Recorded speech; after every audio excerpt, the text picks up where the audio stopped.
Hola querida comunidad de Milstation. Este vídeo va destinado al casting que se ha realizado para elegir la nueva cara de Milstation Televisión. Son muchos los candidatos que ya se han presentado, así como lo son las críticas que ha habido en contra de la marcha de Caballé. No obstante, yo quiero presentaros una nueva cara, la mía. Me llamo Estela Fernández, tengo 19 años y soy estudiante de Periodismo y Comunicación Audiovisual. Desde pequeñita me han gustado los videojuegos, pero siempre los he relegado a mi espacio de ocio, de diversión, de relax. Pero ahora que Milstation me da una nueva oportunidad, quisiera dar un paso más allá y combinar mis aficiones con aquello que he elegido ser en mi vida, aquello para lo que creo que valgo, ser comunicadora.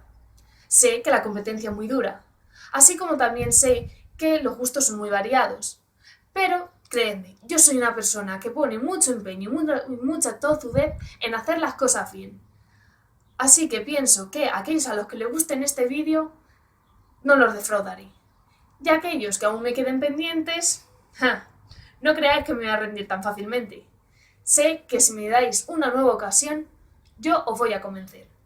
Así que creo que nada más que decir, queridos amigos, estoy a vuestro servicio, mucha suerte a mis compañeros y hasta pronto.